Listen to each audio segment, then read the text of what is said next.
Hi, I'm Shana Lipner Grover from Sage Country Herbs, and I'm here with Mountain Rose Herbs looking at plants that you can easily grow in your garden, which gives you access to abundance.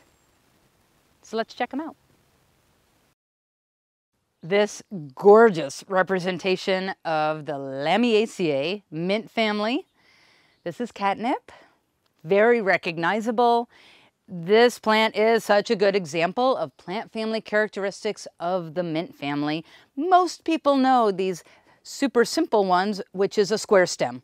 A square stem can sometimes be called an angled stem, meaning when you twist it, you can actually feel that there is squareness. And one of the other aspects of this is that you have opposite leaves or opposite stems. So these coming off are growing opposite each other. And the leaves are growing opposite each other, and the stems are growing opposite each other. But all of this is all falling in perfectly to how this plant grows. Now, this is really common of the mint family. Lots of plants in the mint family have square stems and opposite leaves, but they don't all look this obvious. This is a very obvious square stem, which is really, really cool. I would say one of the most common things that catnip, this is Nepeta cataria. One of the most common things that catnip is confused with is another member of the Lamiaceae, and that is lemon balm, Melissa officinalis.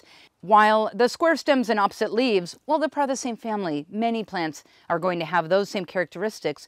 But what I notice is not only are they commonly, of course, aromatics, they smell very differently. Lemon balm, of course, smells like lemon. Catnip has a very, it's like earthy, but also almost a little like mentholy, a little like camphorous, a slight bit of like mustiness. I mean, there's that really attractive quality that cats really love about it. We'll get to that in a moment. But in terms of the shape of the leaf, they actually look very similar. The leaves tend to be pretty triangular, kind of rounded triangular, with strong teeth along the edge and what are called margins. But once you create a relationship with plants, this is catnip. And I know it's catnip because it's like seeing my friend Mary. Once I know Mary really well, I'm not going to confuse Mary with even another one named Mary, because I have a relationship with Mary. And so I have a relationship with this plant because my cats love it. And so I work with this plant on a regular basis. And based on that, even if it looks similar, I couldn't possibly confuse them because it's like having friends. Even if you had friends that were twins, over time of getting to know them, you'd be able to tell them apart just based on your connection and the conversations that you've had and the little idiosyncrasies that make them different. You recognize those things. So while these could look very similar to even the trained eye, once you have a relationship with it, you're not going to confuse them. And of course, the scent is like pretty obvious between them. So of course, catnip's claim to fame is that it is loved by cats. And this is very, very true. Of course, there's always those cats that are not into it. I've never had any of them. All of my cats have loved catnip to the extent that they will kill a plant with love. We now keep all of our catnip growing outside with our indoor house cats where we can bring it in. But if we don't protect it, the neighborhood cats will literally love it to death. So one of the cool things about catnip is that it is a fantastic nervine, and that means it affects the nervous system. It's a calming herb. It's a muscle relaxer. It's an antispasmodic. This is really viable medicine. And yet people think like, oh, it's for cats, right? It's named after cats, or it's for cats. Yeah, it's amazing for humans as well. I really love catnip. I feel like it's a really approachable calming herb. Really wonderful and easy to access. One of my other favorite things about this plant, not only is that it's easy to grow, but that unlike most plants, you can actually access this beyond just, going to a grocery store and finding a cup of tea. What you can find this plant, even in live form, even organically, almost every pet store across the country, you can find catnip. And if it's grown organically, then for me, I am absolutely fine with working with organic catnip, even if I'm picking it up from the pet store. And that is wonderful. This one is like trying to be a microphone for me. I should just use it in that way.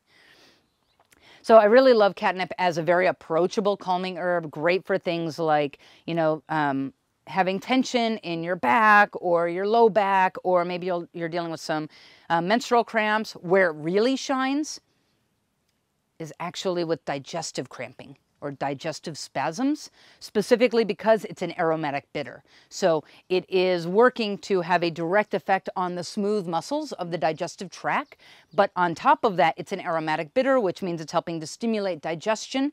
So it's helping to stimulate the secretion of digestive enzymes and the mucosal lining, and it's basically helping your body get really comfortable with having everything it needs to digest. And it's helping to calm down the stress that often turns off digestion. You know, one of the biggest issues that we deal with in a culture that has a lot of stress in it is the fact that stress impairs digestion.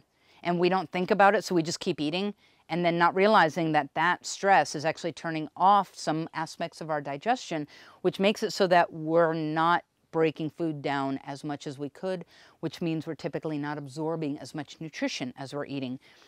One of the things that I see a lot is people wanting to like spend a lot of money on like really high quality food, but then like eating it while they're like driving in traffic or, you know, having an argument on the phone. And it's like, okay, you're not honoring your digestive system, and you're basically like you're steeping in stress while you're eating this food that is supposed to be nourishing you. And if you're not honoring you to nourish you, then it's harder for that food to nourish you, because it's all about creating the right environment. And catnip actually plays a role in that, being an aromatic bitter. It's helping to strengthen digestion. It's helping to calm down stress that is then impairing digestion. But then on top of that, wonderful antispasmodic, wonderful muscle relaxer. I really appreciate when you relax your smooth or skeletal muscles, often that can lead to your mind being relaxed. Or sometimes it's your mind that is overly stressed, and then that in turn, when you calm that down, will help relax your body. I love using catnip before I go to bed. I found it to be incredibly effective. I will maybe use a tea or take some tincture of it, an alcohol extract, and use it right before I go to bed. And then as I'm lying in bed, I can often feel my body just kind of relax into the cushiness of my bed. And usually I don't remember very much after that because I fall asleep, and it's lovely. So many different ways to use catnip and so many different ways to access catnip because it's just so lovely. Now, one of the other things I've had a lot of people ask is, so if it's a calming herb, then why does my cat get all like boogly-eyed and crazy and run around the house? And that's because it's a stimulant to cats. But if you pay attention, within usually 5 to 10 minutes, they're snoozing. They may like explode and jump all around, and if it's like my cat, like jump up on the screen. But then usually within 5 to 10 minutes, like I can't even find my cat because she's curled up, taking a bath and taking a nap, which is what I like to do when I use catnip. So even though it does have some slightly different effects with cats, I think it might be kind of fun if that happened to humans, but I haven't met a human that has that experience with it. It is a really wonderful plant ally when it comes to dealing with anything having to do with stress, muscular-skeletal tension, or digestive issues associated with stress-induced issues. So I love working with plants that are having multiple effects in different organ systems, because now you're having more of a full body experience instead of just saying this herb for this symptom. I'm supporting my body in a wide variety of ways, and this herb is very multifaceted and not just for one symptom. So this one is not just for humans, it's for cats too.